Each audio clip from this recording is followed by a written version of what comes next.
पाठ 8 संज्ञा, संज्ञा के भेद तथा संज्ञा की व्याकरणिक कोटियां, लिंग, वचन तथा कारक। Noun, its types and grammatical categories of noun, gender, number and case. संज्ञा, संवाद पढ़कर रंगीन शब्दों पर ध्यान दीजिए। दीपक, कल तुम कहाँ गए थे? दादाजी, कल हम स्कूल की तरफ से चिड़ियाघर घूमने गए थे। अच्छा, तुम लोग वहाँ कैसे पहुँचे? हम वहाँ बस से पहुँचे। वहाँ तुमने कौन कौन से जानवर देखे? हमने पिंजरे में बंद शेर, जिराफ, चिंपांजी, भालू आदि देखे। क्या तुमने पक्षी भी देखे? हाँ, शुतुरमुर्ग, चील, उल्लू, बतख, मोर आदि देखे। अरे वाह! और क्या क्या किया? चिड़ियाघर घूमने के बाद हमने समोसा, पिज्जा, बर्गर और आइसक्रीम भी खाई। तुम्हें वहाँ घूमकर कैसा लगा? मुझे इतने सारे पशु पक्षी देखकर बहुत खुशी हुई। वाह दीपक, तुम तो कितने सारे संज्ञा शब्द जानते हो। ये संज्ञा शब्द क्या होते हैं? बेटा, इस संसार में प्रत्येक प्राणी, वस्तु, स्थान, भाव आदि का कोई ना कोई नाम अवश्य होता है। ये नाम ही तो संज्ञा हैं। आइए जानते हैं कि इन संवादों में किन किन संज्ञा शब्दों का उल्लेख किया गया है। प्राणियों के नाम: दीपक, दादाजी, शेर, जिराफ, चिंपांजी, भालू, शुतुरमुर्ग, चील, उल्लू, बतख, मोर। वस्तुओं के नाम: बस, पिंजरा, समोसा, पिज्जा, बर्गर, आइसक्रीम। स्थानों के नाम: स्कूल, चिड़ियाघर। मनोभाव का नाम: खुशी। अतः ये सभी शब्द किसी न किसी नाम की ओर संकेत कर रहे हैं। नाम का पर्यायवाची शब्द है संज्ञा। अतः ध्यान रखिए, संसार में जितने भी नाम हैं वे सब संज्ञा शब्द हैं।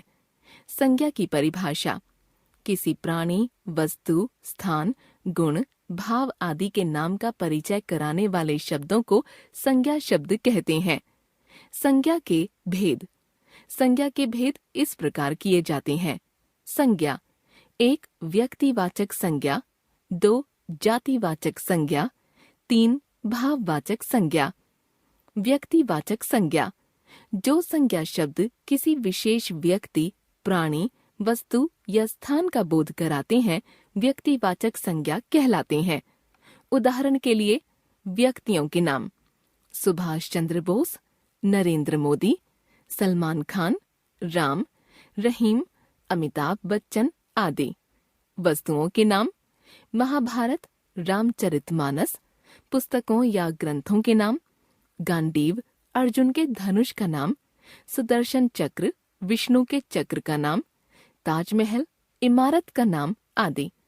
प्राणियों के नाम: कामधेनु, देवताओं की गाय का नाम, ऐरावत, इंद्र के हाथी का नाम आदि। स्थानों के नाम: दिल्ली, सूरत, लंदन। नगरों के नाम: जर्मनी, भारत।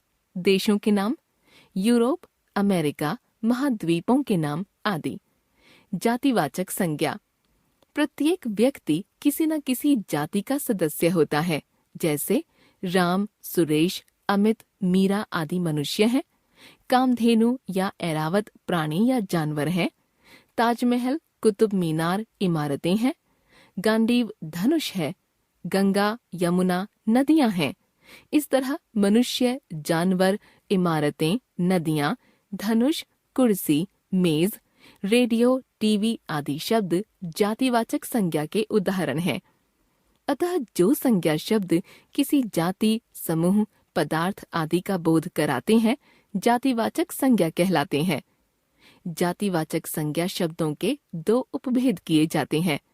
द्रव्यवाचक संज्ञा: इस वर्ग में द्रव्य या पदार्थ आते हैं जिनसे तरह तरह की वस्तुएं बनाई जाती हैं, जैसे लोहा, सोना, चांदी, तांबा, कोयला, अनाज, प्लास्टिक, लकड़ी, घी, तेल, दूध, दही आदि। समूहवाचक संज्ञा: इस वर्ग में समूह, ग्रुप या समुदाय का बोध कराने वाले शब्द आते हैं, जैसे कक्षा, पुलिस, सेना, परिवार, भीड़, टीम आदि। भाववाचक संज्ञा: जो संज्ञा शब्द किसी व्यक्ति या वस्तु के गुण, दोष, शील, स्वभाव, धर्म, भाव अवस्था आदि का बोध कराते हैं, भाववाचक संज्ञा कहलाते हैं। जैसे बुढ़ापा, क्रोध, मोटापा। अन्य भाववाचक संज्ञा शब्द हैं प्रेम, डर, भय, दया, सत्य, धर्म, घृणा, सुख, दुख, मृत्यु, जन्म, अच्छाई, बुराई, ईमानदारी, बेईमानी, जवानी, लंबाई, चौड़ाई आदि। भाववाचक संज्ञा शब्दों की रचना। जातिवाचक संज्ञा से भाववाचक संज्ञा, जातिवाचक संज्ञा, भाववाचक संज्ञा। सेवक, सेवा, प्रभु, प्रभुता, दोस्त, दोस्ती, युवक, यौवन।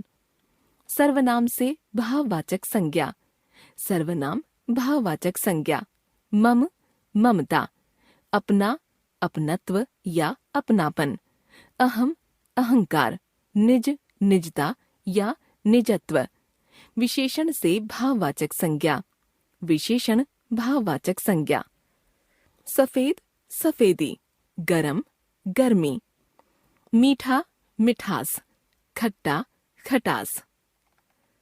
क्रिया से भाववाचक संज्ञा, क्रिया, भाववाचक संज्ञा।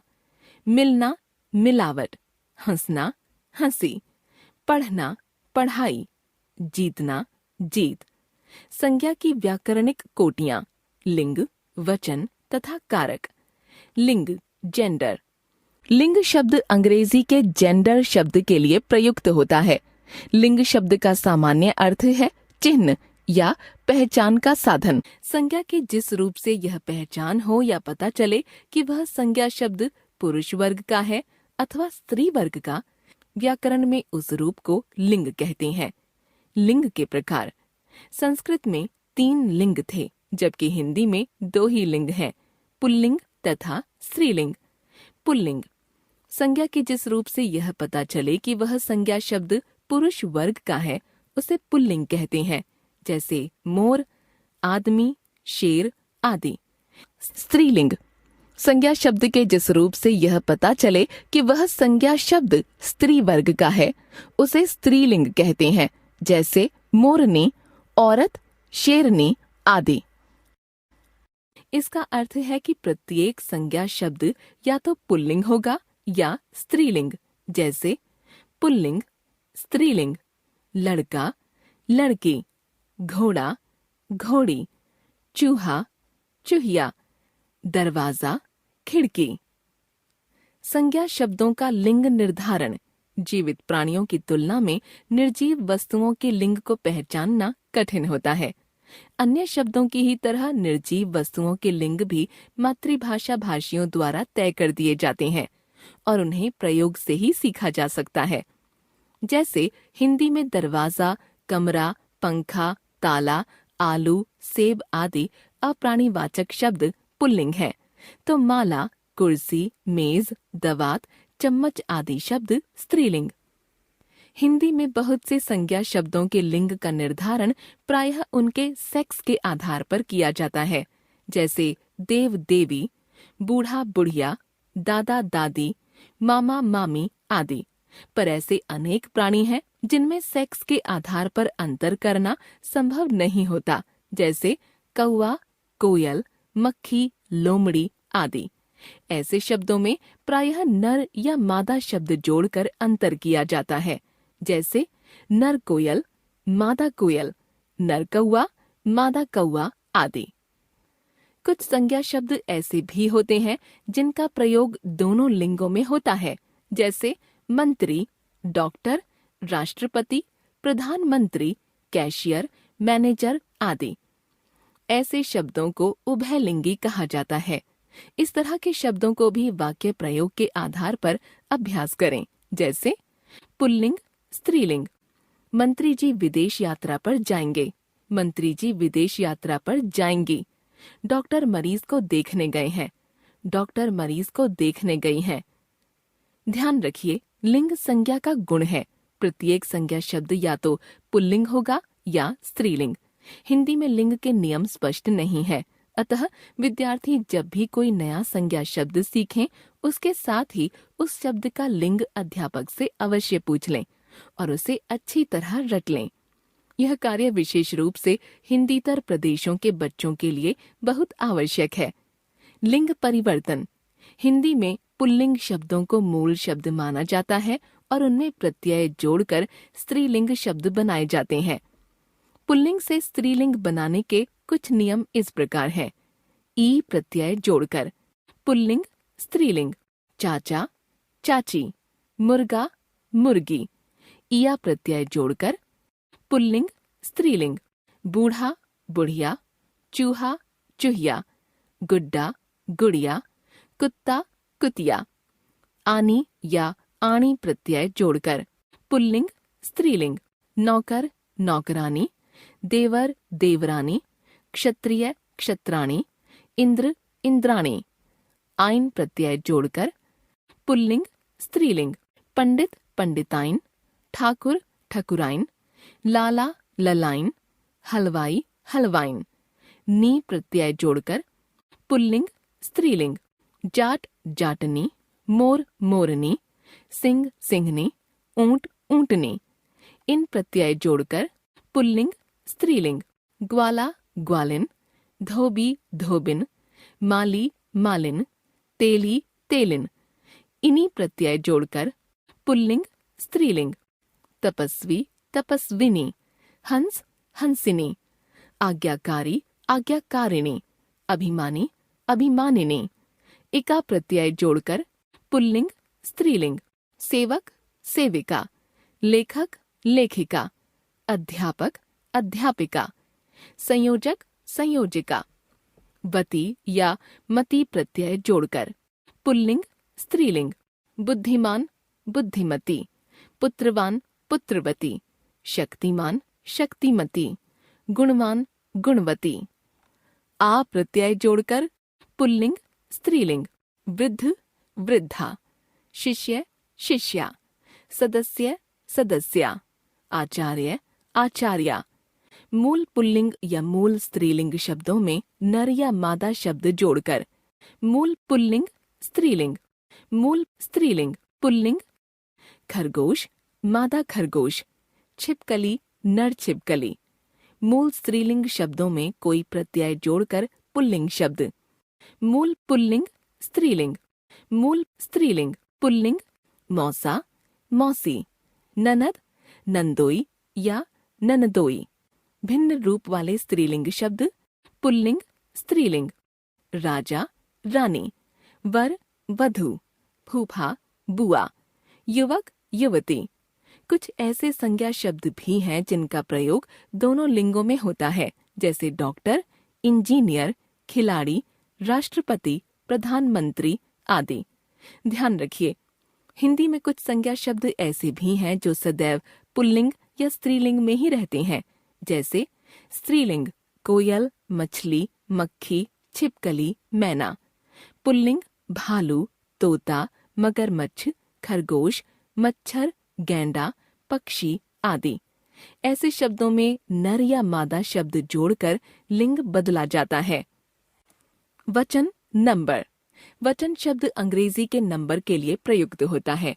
इस व्याकरणिक कोटि से यह पता चलता है कि कोई संज्ञा शब्द एक इकाई के रूप में ग्रहण किया जाएगा अथवा अनेक इकाइयों के रूप में।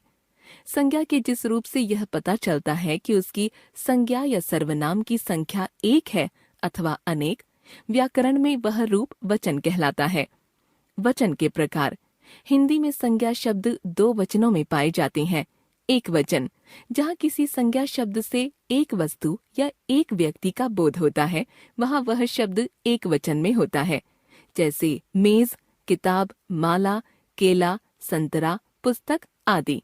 बहुवचन, जहाँ किसी संज्ञा शब्द से एक से अधिक वस्तुओं या व्यक्तियों का पता चलता है, वहाँ वह शब्द बहुवचन में होता है, जैसे मेजें, किताबें, मालाएं, केले, संतरे, पुस्तकें आदि। इसका अर्थ है कि अधिकतर संज्ञा शब्द के एक वचन एवं बहुवचन रूप होते हैं, जैसे एक वचन, बहुवचन, लड़का, लड़के, कुत्ता, कुत्ते, चिड़िया, चिड़ियाँ, कुर्सी, कुर्सियाँ। वचन परिवर्तन। वचन परिवर्तन के लिए संज्ञा के लिंग की जानकारी होना अनिवार्य है, क्योंकि हिंदी में पुल्लिंग शब्दों के बहुवचन बनाने वाले प्रत्यय अलग हैं तथा स्त्रीलिंग शब्दों के अलग। यदि संज्ञा के लिंग का ज्ञान नहीं है तो वचन परिवर्तन करना संभव नहीं है। संज्ञा के लिंग की जानकारी के बाद एक वचन से बहुवचन निम्नलिखित 3 चरणों में बनाएं। चरण 1, सभी संज्ञा शब्दों को पुल्लिंग तथा स्त्रीलिंग 2 अलग अलग वर्गों में बांट लें। पुल्लिंग कुत्ता, कान, थैला, पानी, पति, साधु, लड़का, घोड़ा। स्त्रीलिंग गति, चूहिया, वधू, बहू, नारी, माला, महिला, आंख। चरण 2, अब इन शब्दों को निम्नलिखित विवरण के अनुसार पुनः 2 वर्गों में बांट लें। पुल्लिंग शब्द, आकारांत शब्द, लड़का, घोड़ा, कुत्ता, थैला। अन्य शब्द, कान, पति, पानी, साधु, भालू। स्त्रीलिंग शब्द, ई या ईकारांत या इयांत शब्द, गति, नारी, दवाई, चूहिया। अन्य शब्द, आंख, माला, वधू, बहू। चरण 3, अब इन शब्दों के बहुवचन कोष्ठक में दिए गए नियमों के आधार पर बनाएं। पुल्लिंग शब्द, आकारांत शब्द, ए प्रत्यय जोड़ें। लड़का जमा ए, लड़के। कुत्ते, घोड़े, थैले। अन्य शब्द, शून्य प्रत्यय जोड़ें। पानी जमा शून्य, पानी। कान, पति, साधु। स्त्रीलिंग शब्द, ई या ईकारांत या इयांत शब्द, आ प्रत्यय जोड़ें। नारी जमा आ, नारियां, गतियां, चूहियां, दवाइयां। अन्य शब्द, ए प्रत्यय जोड़ें। आंख जमा ए, आंखें। मालाएं, महिलाएं, वधुएं। वचन परिवर्तन के उदाहरण, ए प्रत्यय जोड़कर। एक वचन, बहुवचन। बच्चा, बच्चे। थैला, थैले। रुपया, रुपये। छाता, छाते। ताला, ताले। प्यासा, प्यासे। ए प्रत्यय जोड़कर। पुस्तक, पुस्तकें। गाय, गायें। आंख, आंखें। कविता, कविताएं। दवा, दवाएं। बहू, बहुएं। आ प्रत्यय जोड़कर। दवाई, दवाइयाँ। कुर्सी, कुर्सियाँ। बिल्ली, बिल्लियाँ। झाड़ी, झाड़ियाँ। तिथि, तिथियाँ। बेटी, बेटियाँ। समूहवाची शब्द जोड़कर। कुछ शब्दों में समूहवाची शब्द जैसे लोग, गण, वृंद, वर्ग, जन आदि जोड़कर भी बहुवचन बनाए जाते हैं, जैसे नेता, नेतागण। पक्षी, पक्षी वृंद। लेखक, लेखक गण। मजदूर, मजदूर लोग। अधिकारी, अधिकारी वर्ग। सभ्य, सभ्य लोग। क्रिया की मदद से वचन निर्धारण। वचन परिवर्तन के नियमों के अंतर्गत आपने देखा कि आकारांत आ अंत वाले पुल्लिंग संज्ञा शब्दों के अलावा जो अन्य संज्ञा शब्द हैं, उनमें बहुवचन बनाते समय शून्य प्रत्यय जोड़ा जाता है। इसका अर्थ यही है कि इन संज्ञा शब्दों के एक वचन और बहुवचन रूप समान रहते हैं, जैसे कान अकारांत, पति इकारांत, धोबी ईकारांत, साधु उकारांत, भालू ऊकारांत आदि। इन संज्ञा शब्दों का वचन निर्धारण वाक्य प्रयोग करके क्रिया के रूप को देखकर किया जा सकता है, जैसे एक वचन, बहुवचन। मेरा बायां कान पक गया है, मेरे दोनों कान पक गए हैं। उसका पति कहीं चला गया है, स्त्रियों के साथ उनके पति भी आए हैं। धोबी कपड़े लेने नहीं आया, सभी धोबी नदी पर कपड़े धोते हैं। एक साधु चोरी करते पकड़ा गया, चारों साधु पूजा कर रहे थे। ध्यान रखिए, हिंदी में कुछ शब्द हमेशा बहुवचन में ही प्रयुक्त होते हैं, जैसे आंसू, बाल, समाचार। हिंदी में कुछ संज्ञा शब्द हमेशा एक वचन में ही प्रयुक्त होते हैं, जैसे क्रोध, भय, डर, क्षमा, प्रेम, वर्षा। कारक, केस, संज्ञा या सर्वनाम का वह रूप जिससे यह पता चले कि वाक्य की क्रिया के साथ उस संज्ञा या सर्वनाम का क्या संबंध है, कारक कहलाता है। कारक भेद प्रभेद। वाक्य में संज्ञाओं और क्रियाओं के संबंध को ध्यान में रखकर संस्कृत के प्राचीन वैयाकरणों ने कारकों के 6 भेद किए थे। कर्ता कारक, वह संज्ञा जो क्रिया को पूरा करने का काम करती हो। कर्म कारक वह संज्ञा जिस पर क्रिया का फल या प्रभाव पड़ता हो। करण कारक वह संज्ञा जो क्रिया को पूरा करने में साधन का कार्य करती हो। संप्रदान कारक जिस संज्ञा के लिए क्रिया घटित होती हो। अपादान कारक जिस संज्ञा से किसी अन्य संज्ञा के अलग होने का भाव प्रकट होता हो। अधिकरण कारक जो संज्ञा क्रिया के घटित होने का आधार बनती हो। आगे चलकर इस सूची में 2 नाम और जोड़ दिए गए। संबंध कारक 2 संज्ञा के बीच का संबंध। संबोधन कारक वह संज्ञा जिसे वक्ता द्वारा संबोधित किया गया हो। अब इन सभी कारकों तथा उनके कारकीय चिन्हों के बारे में हम विस्तार से चर्चा करेंगे। कर्ता कारक कारकीय चिन्ह शून्य, ने, से, के द्वारा। वाक्य में संज्ञा या सर्वनाम के जिस रूप से यह पता चले कि वह क्रिया को पूरा करने का कार्य कर रहा है, तो वह संज्ञा कर्ता कारक में होती है। ध्यान रखिए, कर्ता कारक को व्यक्त करने वाला केवल ने चिन्ह ही नहीं है, बल्कि शून्य, से, के द्वारा आदि भी कर्ता कारक के चिन्ह हैं। उदाहरण स्वरूप नीचे दिए गए वाक्यों की रंगीन संज्ञाएं कर्ता कारक में हैं। कारकीय चिन्ह बच्चा लिख रहा है, बच्चों ने काम कर लिया, माँ से चला नहीं जाता, प्रधानमंत्री के द्वारा भाषण दिया गया, माँ पूजा कर रही हैं, रानी ने काम नहीं किया, बीमार से बोला नहीं जाता, डॉक्टर द्वारा इलाज किया गया। शून्य, ने, से, के द्वारा या द्वारा। कर्म कारक कारकीय चिन्ह शून्य, को। वाक्य की जिस संज्ञा पर क्रिया का फल या प्रभाव पड़ता है वह संज्ञा कर्म कारक में होती है। जैसे लड़कियां गाना गा रही हैं, लोगों ने दीवार को गिरा दिया, पिताजी अखबार पढ़ रहे हैं, पुलिस ने घर को सील कर दिया। शून्य, को। करण कारक कारकीय चिन्ह से। करण का अर्थ है साधन, इंस्ट्रूमेंट, अर्थात वाक्य की क्रिया को पूरा करने में जो संज्ञा साधन का कार्य करती है वह करण कारक में होती है।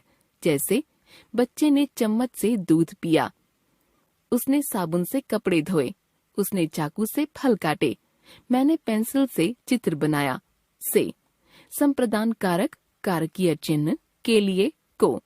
वाक्य की क्रिया जिस संज्ञा के लिए घटित होती है वह संज्ञा संप्रदान कारक में कही जाती है। जैसे माँ ने गरीबों के लिए खाना बनाया, सेठ जी ने बच्चों को इनाम दिया, इस गिलास में आपके लिए दूध है। के लिए पिताजी ने लोगों को रुपये दिए। को। अपादान कारक कारकीय चिन्ह से अलग होने के अर्थ में। वाक्य की क्रिया के द्वारा जब किसी एक संज्ञा से दूसरी संज्ञा के अलग होने का भाव प्रकट होता है तो वह संज्ञा अपादान कारक में कही जाती है। जैसे पेड़ से पत्ते गिर रहे हैं, मैं नदी से बाहर आया, जमीन से पानी नहीं निकला, बच्चा ट्रेन से नीचे गिर गया। से। अधिकरण कारक कारकीय चिन्ह में, पे, पर, ऊपर, के नीचे, के पहले, के बाद आदि। क्रिया जिस स्थान या समय पर घटित होती है उस स्थान या समय को बताने वाली संज्ञा अधिकरण कारक में होती है।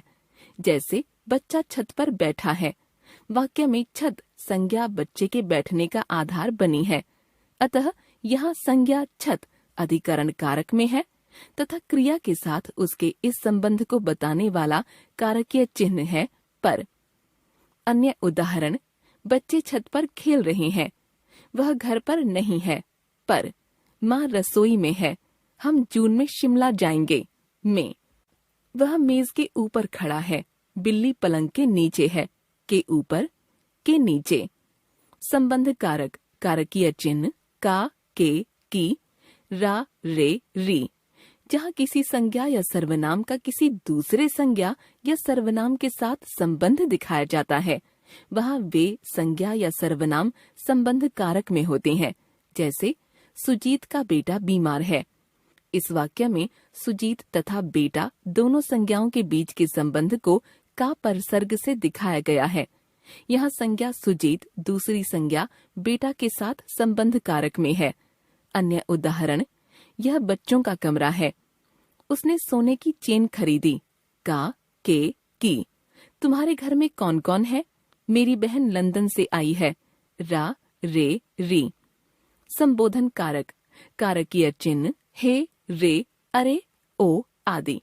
जब वक्ता द्वारा किसी संज्ञा का ध्यान आकर्षित किया जाए या उसे संबोधित किया जाए तो वह संज्ञा संबोधन कारक में होती है। संबोधित संज्ञा से पहले प्रायः हे, रे, अरे आदि विस्मयादि सूचक शब्द लगाए जाते हैं, जैसे हे राम, मैं कब ठीक होऊंगा। ए लड़के, यहाँ आओ। अरे भाई, मेरी मदद करो। हे भगवान, मेरी रक्षा करो।